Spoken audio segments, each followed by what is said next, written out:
श्री कृष्णा मित्रों, मैं प्रियंका स्वागत करती हूँ आपका जीवन और आध्यात्म में। कैसे हैं आप सब मित्रों? चैत्र नवरात्रि आने वाली है, जिसे हम बसंत नवरात्रि और राम नवरात्रि के रूप में भी जानते हैं, क्योंकि नवरात्रि उत्सव के 9वें दिन को भगवान राम के जन्मदिन के रूप में मनाया जाता है। चैत्र नवरात्रि के दौरान 9 दिन देवी दुर्गा की 9 शक्तियों की पूजा की जाती है और अधिकांश अनुष्ठान और रीति रिवाज शारदीय नवरात्रि के दौरान ही होते हैं। इस साल चैत्र नवरात्रि 2023 22 मार्च से शुरू हो रही है। नवरात्रि एक 9 दिवसीय हिंदू त्यौहार है जो सर्वोच्च देवी दुर्गा को समर्पित होता है। साथ ही नवरात्रि का प्रत्येक दिन माता दुर्गा के एक अवतार को समर्पित होता है। माँ दुर्गा को सार्वभौमिक रक्षक के रूप में भी जाना जाता है। सभी के जीवन से बुरी आत्माओं और राक्षसों को दूर भगाती हैं। आपको बता दें कि नवरात्रि में माता दुर्गा के 9 अवतारों की पूजा की जाती है। चैत्र नवरात्रि महाराष्ट्र में गुड़ी प्रभा और आंध्र प्रदेश में उगादि के रूप में भी मनाया जाता है। चलिए जानते हैं कि इस साल चैत्र नवरात्रि कब से प्रारंभ होगी, इसका महत्व क्या है, इसकी पूजा विधि क्या है, कलश स्थापना कैसे करनी है और पूजा की सामग्री क्या क्या है, और साथ में कथा, क्योंकि हमारे चैनल पे अनेक तरह की कथाएं उपलब्ध होती हैं। के पहले दिन यानी कि 22 मार्च को माता शैलपुत्री की पूजा की जाएगी, 23 मार्च को ब्रह्मचारिणी की, वहीं 24 मार्च को चंद्रघंटा की, 25 मार्च को माता कूष्मांडा की पूजा होगी और 26 मार्च को स्कंद माता की पूजा होगी। 27 मार्च को माता कात्यायनी की पूजा की जाएगी। 28 मार्च को माता कालरात्रि की पूजा होगी। नवरात्रि के 8वें दिन महागौरी की पूजा की जाती है और लास्ट दिन यानी कि 30 मार्च को माता सिद्धिदात्री की पूजा होगी और साथ में रामनवमी का भी शुभ पर्व मनाया जाएगा। पारण तिथि 31 मार्च को होगी। ये जानते हैं नवरात्रि के पूजन में किन किन सामग्रियों की आवश्यकता पड़ती है। आपको नवरात्रि पूजन करते समय कुछ बातों का ध्यान रखना चाहिए, जैसे कि मंदिर की वेदी में देवी दुर्गा की तस्वीर या मूर्ति, चुनरी या लाल रंग का हुआ कपड़ा, ताज़ा आम के पत्ते, चावल, दुर्गा सप्तशती, मौली, गंगाजल, चंदन, नारियल, लाल पवित्र चुनरी जो कलश पे बांधी जाएगी, जौ के बीज जो कलश में लगाए जाएंगे और मिट्टी का एक बर्तन, गुलाल, सुपारी, पान के पत्ते, लौंग, इलायची, इन चीज़ों की आवश्यकता पड़ती है नवरात्रि में। आइए जानते हैं घट स्थापना का शुभ मुहूर्त और विधि। इस मार्च को सुबह 6:33 पर सूर्योदय होगा और सूर्यास्त होगा 6:34 पर। प्रतिस्पर्धा तिथि यानी कि परिवा का जो दिन है वो प्रारंभ हो जाएगा। जो तिथि है वो रात को 21 मार्च को 10:53 से और इसका समापन होगा रात को 8:21 पर। वहीं घट स्थापना का शुभ मुहूर्त यानी कि शुभ समय होगा 6:33 से लेकर के 10:33 तक का।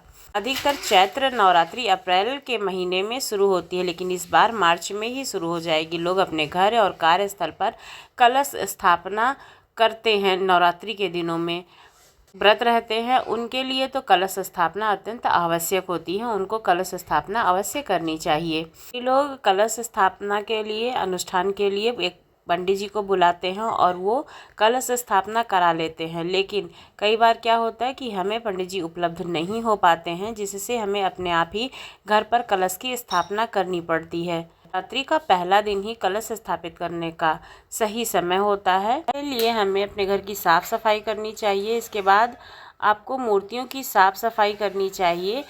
जहाँ पर आप माता का कलश स्थापित करने वाले हैं के आगे एक लकड़ी पर लाल रंग का कपड़ा बिछाना चाहिए। उस पर कच्चे चावल रख करके भगवान गणेश के मंत्रों का जाप करना चाहिए। इसके बाद कुछ मिट्टी का उपयोग करके उसको एक वेदी बनाना चाहिए और उसमें जौ के बीज बोने चाहिए। अब कलश को मिट्टी पर स्थापित करें, उसमें थोड़ा सा जल डालें, सिंदूर के लेप से कलश पर स्वस्तिक बनाएं और यदि आपके पास में कुमकुम हो तो आप कुमकुम से स्वस्तिक बनाएं और कलश के गर्दन पर एक पवित्र धागा, जिसे कलावा कहते हैं, कलावे को बांधना चाहिए।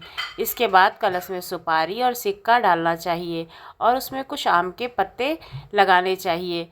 इस पर एक नारियल लेकर के चारों ओर पवित्र धागा और लाल चुनरी बांध देना चाहिए। इस नारियल को कलश के ऊपर रखना चाहिए और माता का ध्यान करना चाहिए। इसके बाद पूरे भक्ति भाव से माता को फूल चढ़ा करके उनकी पूजा करनी चाहिए। सबसे महत्वपूर्ण बात यह होती है कि नवरात्रि में कलश स्थापना पूजा करना व्यक्ति के लिए जीवन में स्वास्थ्य, धन और समृद्धि लाने के लिए फायदेमंद साबित होता है। ऊपर फोटो में देख भी पा रहे हैं कि कलश किस तरह से स्थापित किया जाता है। आप उस तरह से कलश को स्थापित कर सकते हैं। आइए जानते हैं कि माता की पूजा किस तरह से करनी चाहिए नवरात्रि में। नवरात्रि के दिन सुबह जल्दी उठ करके स्नान करना चाहिए, स्वच्छ वस्त्र धारण करने चाहिए। इसके बाद ऊपर बताई हुई सभी पूजा की सामग्रियों को एकत्र करना चाहिए।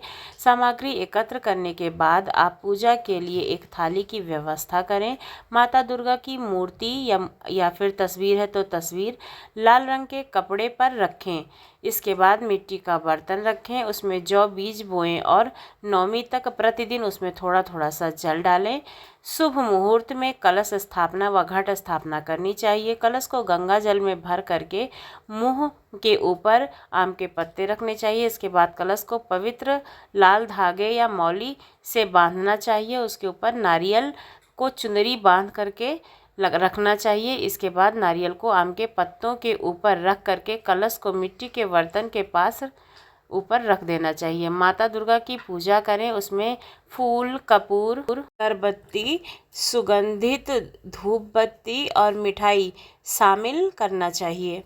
दिनों में नौ दुर्गा को अलग अलग तरह का भोग चढ़ता है, जिसकी मैं वीडियो लाती रहूँगी। आप लोग बस हमारे साथ बने रहिएगा।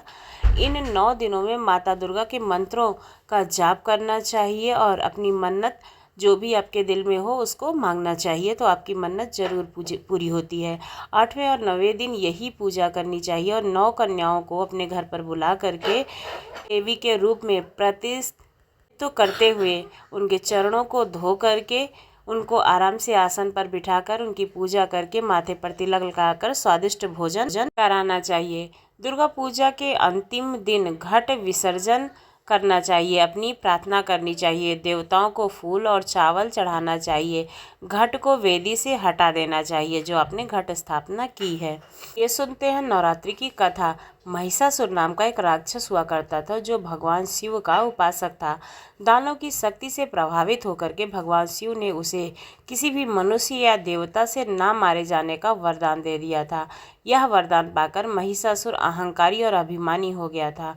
उसने लोगों को आतंकित करना शुरू कर दिया, उसके घरों पर हमला किया और सभी के लिए समस्या पैदा कर दी। पृथ्वी को नष्ट करने के बाद उसने स्वर्ग को अपना निशाना बनाया और देवताओं को भी डराना शुरू कर दिया। देवता त्रिदेव यानी महाविष्णु और शिव के पास गए ताकि इस राक्षस का अंत किया जा सके।